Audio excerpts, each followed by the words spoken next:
हालांकि उससे पहले हम लोग पढ़ते हैं potential energy.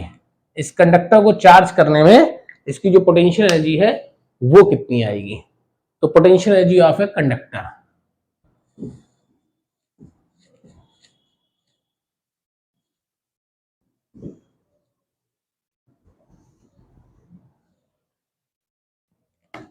Potential energy of A charged conductor.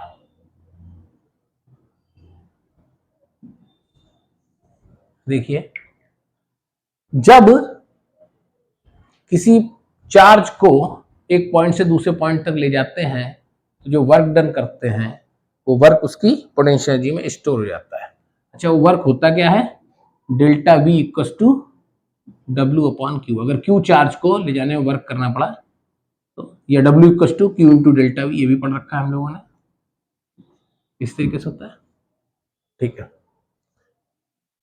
तो मान लीजिए कि हमने एक कंडक्टर है रैंडम शेप का, मुझे नहीं मालूम कैसी शेप है, क्या साइज है, और उसको हमने क्यू चार्ज दे रखा है और उसका पोटेंशियल क्यू चार्ज देने पे V है।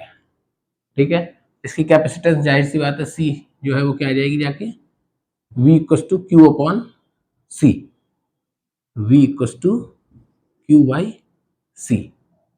अगर इसको थोड़ा सा और चार्ज दें, कितना थोड़ा सा, थोड़ा सा DQ चार्ज, DQ चार्ज इसको हम और देते हैं, तो उस DQ चार्ज को देने में हम कितना वर्क करेंगे।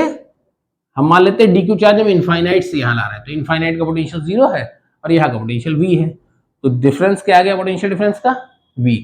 तो DQ चार्ज हम अगर इसको देंगे तो हमें जो वर्क करना पड़ेगा वो कितना होगा, V into DQ।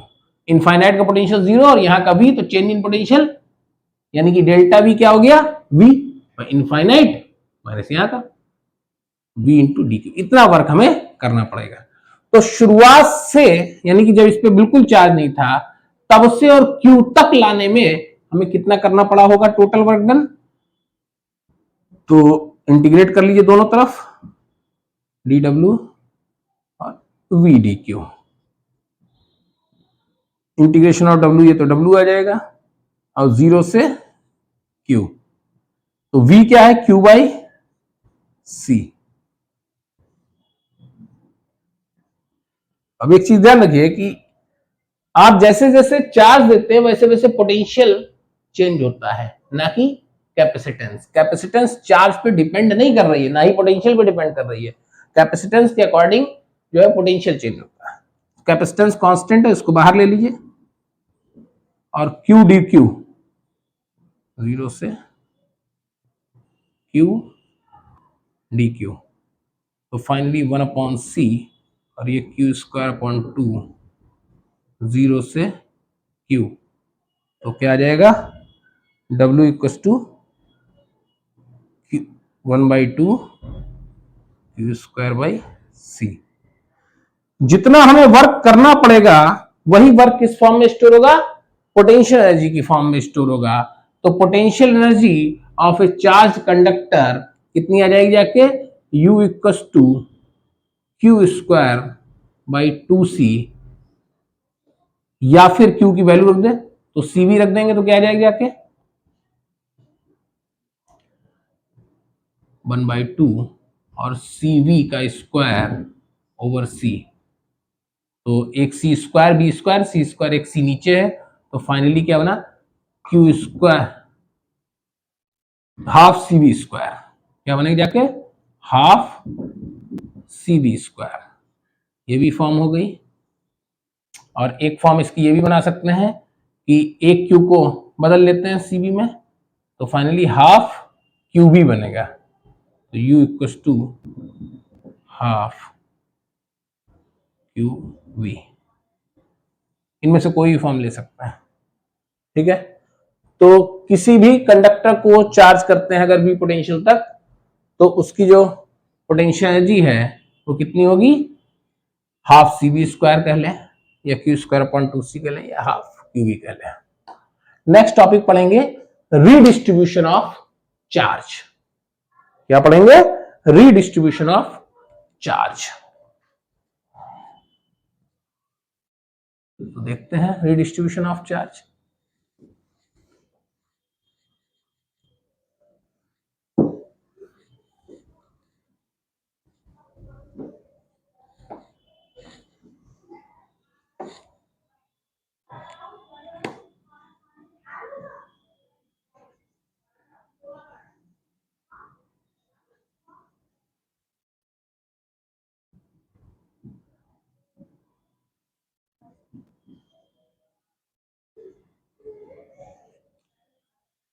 Redistribution of charge को समझने के लिए हम समझते हैं इस कंसेप्ट को।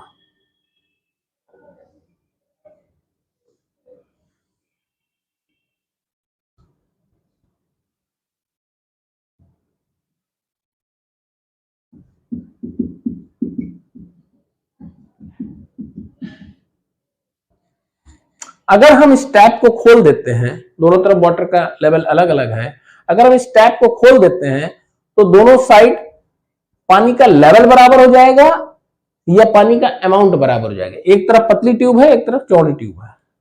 क्या होना चाहिए? दोनों तरफ लेवल बराबर होगा या पानी का अमाउंट बराबर होगा? जाहिर सी बात है कि लेवल बराबर होगा। तो ऐसे ही जब दो कंडक्टर्स को एक दूसरे कंडक्टिंग वायर के थ्रू अटैच करते हैं तो जो दोनों साइड है वो पोटेंशियल बराबर होता है, ना कि अमाउंट ऑफ चार्ज। आइए समझने की कोशिश करते हैं। सपोज करिए एक कंडक्टर ये है और दूसरा कंडक्टर हमारे पास ये है। इसको हमने Q1 चार्ज दिया, इसकी कैपेसिटेंस C1 है और इसका पोटेंशियल V1 है। इसको हमने Q2 चार्ज दिया, इसकी कैपेसिटेंस C2 है और इसका पोटेंशियल V2 है। ठीक है। अब अगर हम बात करें तो शुरुआत में जो इसका वो है टोटल पोटेंशियल है जी U1, इसकी इनिशियल पोटेंशियल है जी, वो क्या आ जाएगी जाके हाफ C1V1 स्क्वायर, और इसकी कितनी होगी U2 की हाफ C2V2 स्क्वायर। ठीक। अब अगर हम इन दोनों को अटैच कर देते हैं थ्रू ए कंडक्टिंग वायर तो क्या होगा? तो इन दोनों का जो पोटेंशियल है वो क्या आ जाएगा जाके total charge divided by total capacitance. Total charge और डिवाइडेड बाय टोटल कैपेसिटेंस। तो टोटल चार्ज कितना है हमारे पास? Q1 प्लस Q2, और टोटल कैपेसिटेंस कितना है? C1 प्लस C2, और Q1 प्लस Q2 क्या होगा? C1V1 plus C2V2 whole divided by C1 plus C2। ठीक है। Q1 बराबर C1, यहाँ Q1 क्या आ जाएगा जाके Q1 इक्वल टू C1V1 और Q2 इक्वल टू C2V2। ठीक है। अब इन दोनों का जो कॉमन पोटेंशियल है वो कितना आया? C1V1 plus C2V2 divided by C1 plus C2। यही इसका हो जाएगा, यही इसका आफ्टर रीडिस्ट्रीब्यूशन ऑफ चार्ज। ठीक है। लेकिन इस पे चार्ज कितना होगा, यानी कि आफ्टर रीडिस्ट्रीब्यूशन इस कंडक्टर पे कितना चार्ज होगा और इस कंडक्टर पर कितना चार्ज होगा। यानी कि हम कह रहे हैं Q1 डैश कितना होगा। पहले Q1 था, अब Q1 डैश है। तो अब आफ्टर रीडिस्ट्रीब्यूशन इसका पोटेंशियल कितना हो गया? V, और कैपेसिटेंस तो इसकी खाली इस चीज की तो C1 ही रही, तो C1V। ऐसे ही, और where V is the common potential, ऐसे ही Q2 डैश कितना आ जाएगा? C2V।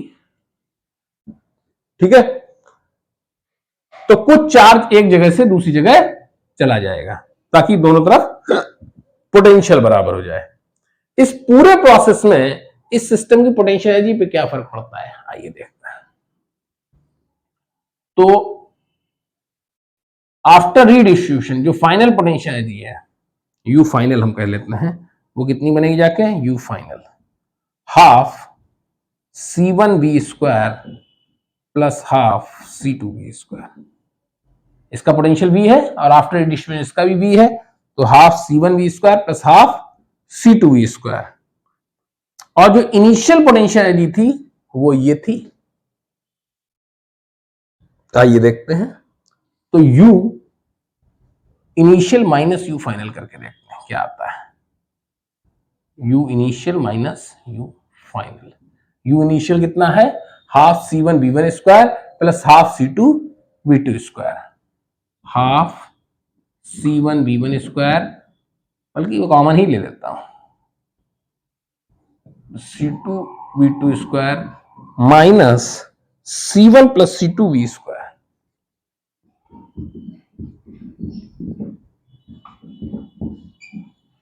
ठीक है, अब V की वैल्यू रख देते हैं, इसको हटा देते हैं।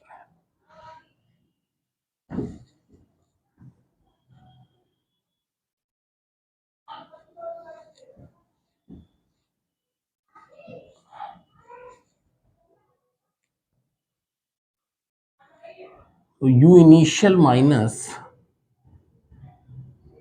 U final equals to half C1V1 square plus C2V2 square minus C1 plus C2, और V की वैल्यू क्या है, V की वैल्यू है C1V1 plus C2V2 whole divided by C1 plus C2, यही तो है।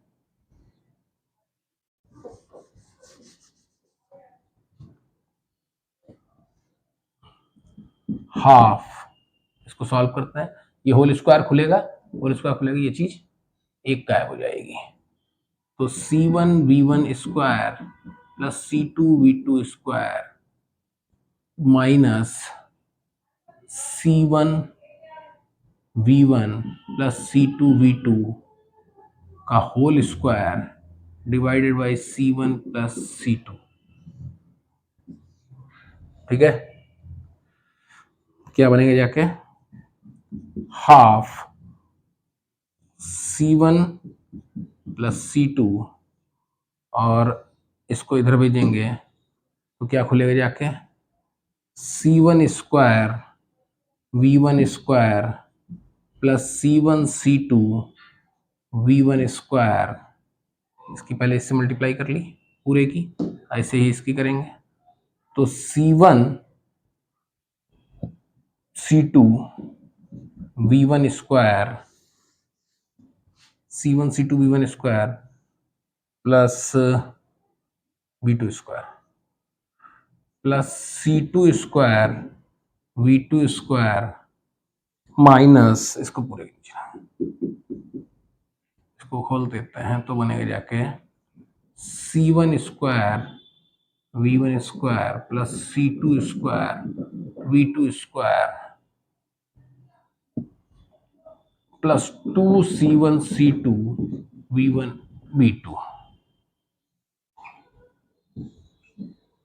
ठीक है, अब इस ये माइनस का खुलेगा और ये प्लस का खुलेगा, ये इससे कैंसिल हो जाएगा, ये खुलेगा, ये कैंसिल हो जाएगा, इस पूरे में से C1 C2 कॉमन आ जाएगा, तो half C1 C2 divided by C1 plus C2, और ये ब्रैकेट में V1 square plus V2 square minus 2V1 V2,